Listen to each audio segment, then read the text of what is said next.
No videos today, right, Chief? So, all right. To the right, Commissioner. To the right. This is Michelle Lovely. Kristen's with her.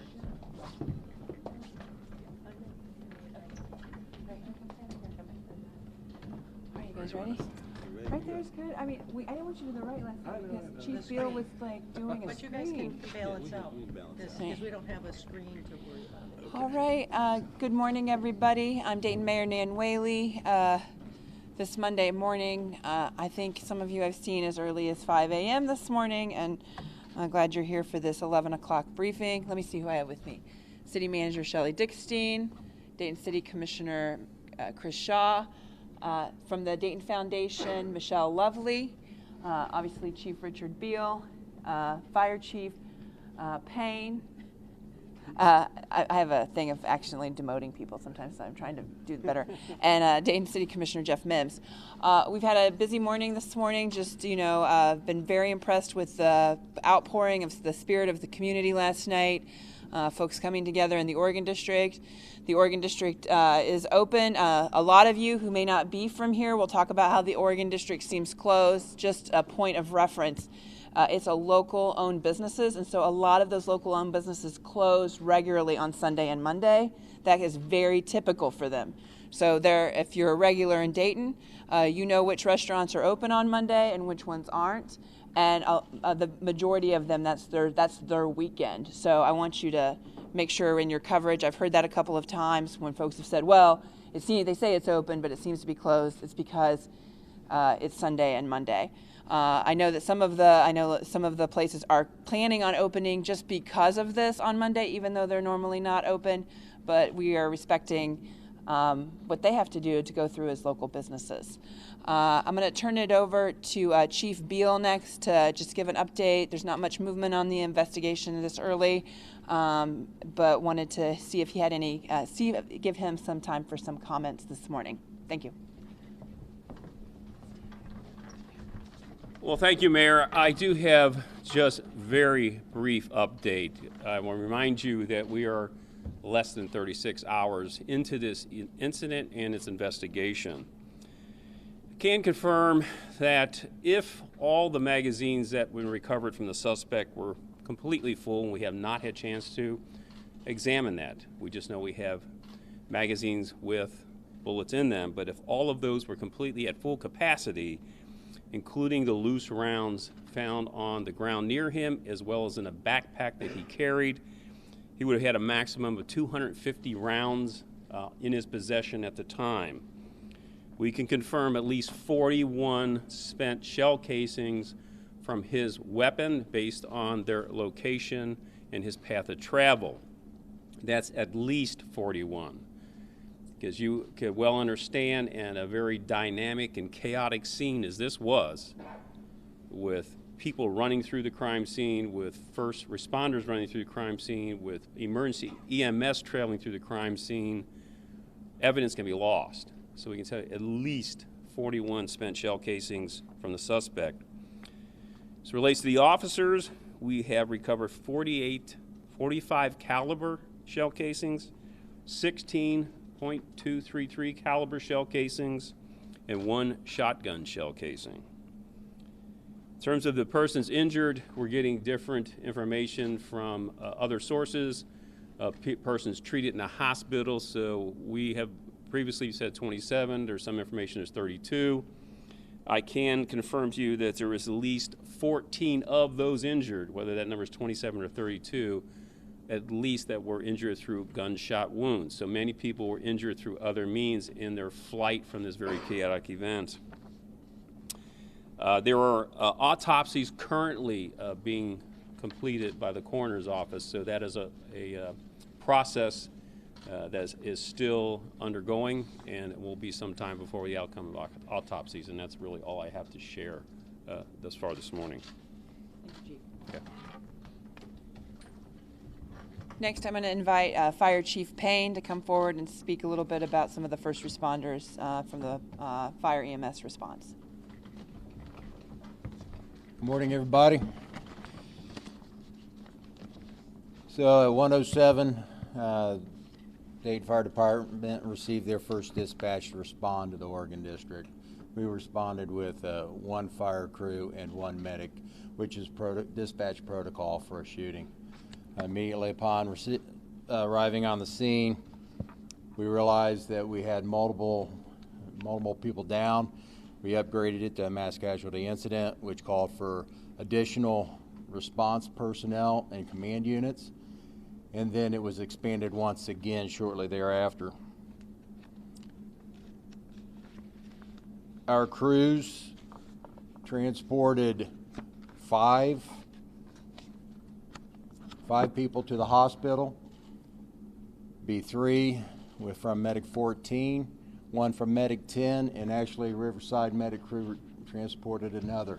Many of those people that did make it to the hospital self-transported, and so we initiated our mass casualty protocol.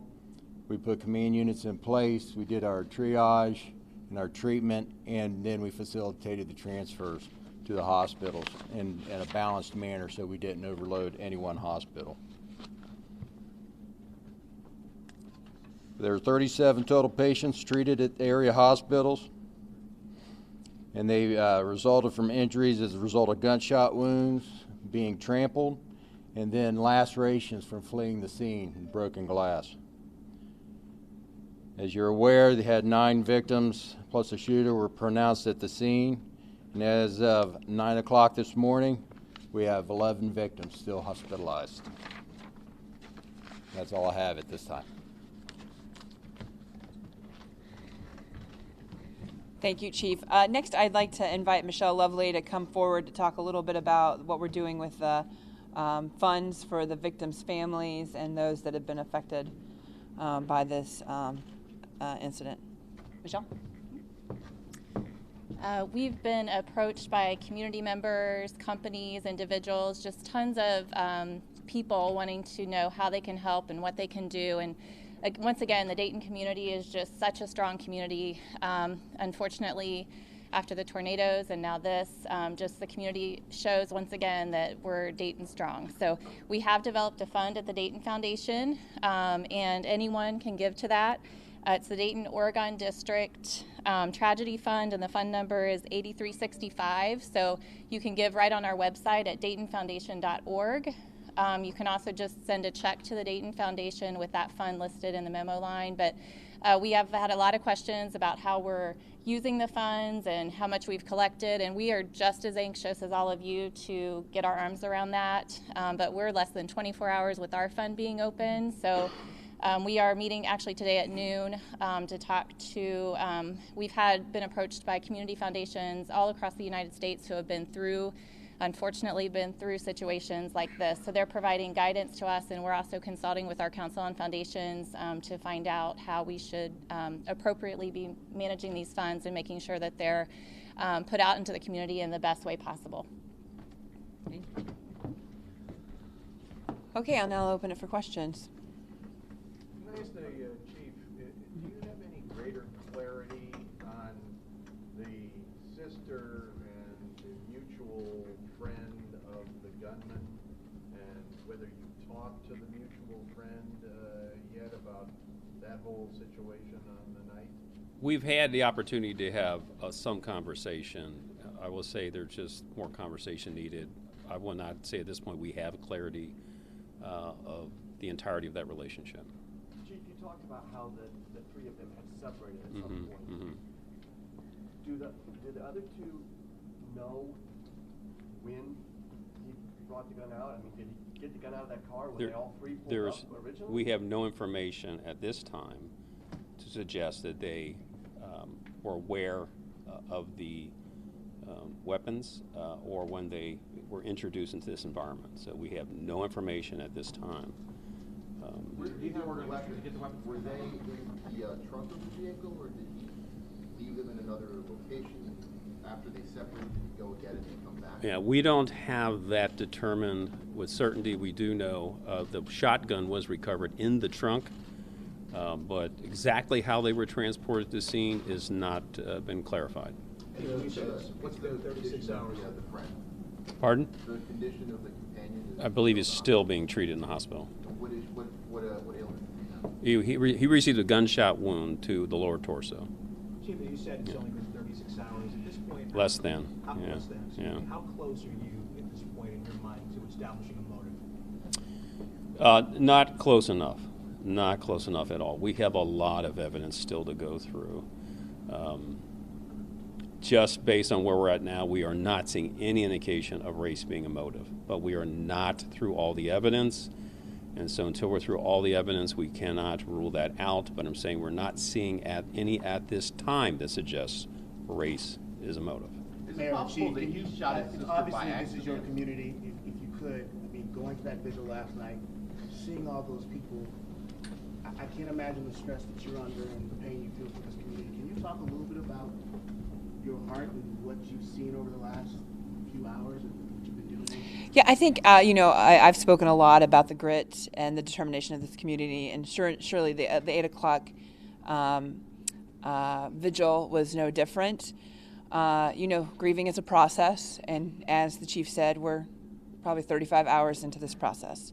But I have no doubt that this community and its resilience and its willingness to see through. We've seen through many things in this community, and I know that they'll come together. That we're coming together strong again here. I'm going to let Commissioner Mims and Commissioner Shaw answer this question as well. It's very interesting. First of all, thank you all for being here. It's very interesting to see such a sea of so many people who had their hearts showing on their sleeves. Those who were concerned about the 9 victims, which I think was uppermost in terms of everyone's mind, thinking about them and thinking about their families. Having some of the ministers say some of the kind of things that they said that help people understand our reasons for being here. Our goal is to provide as much safety as we can for our cities. We escaped 2 major tragedies in terms of a visit from a hate group back a couple of months ago, and we were able to escape even the 14 to 15 tornadoes without any loss of life as well. And then for this to come and hit us at such a hard time. And, we're all still emotional about this in terms of how we address these issues. And some who may know that when we start talking about the assault weapons, being a Vietnam vet, and I understand clearly the damage that those type of weapons can inflict upon individuals. And they have no place in the hands of average everyday citizens. So we do need to have more work done at the federal and state level to make sure that we minimize these type of situations for the future. Okay. Thank you. Yes, I agree with what the mayor and commissioner said. Mayor is right that grieving is a process, and we've had great sadness over the last many hours, but now it's really turning to anger. Anger about the lack of movement on gun control. We are not the first community that's been affected by this gun violence, and we won't be the last, but we have got to do something, and I think we're about the work now of pushing the legislature and the federal government to move on responsible gun control in this community, in this country. So that's what I want to leave you with. Thank you. Chief, I have a question. When he turned the corner and his sister and her friend were, do you think he targeted them, or was it an accident? Was he just spraying indiscriminately?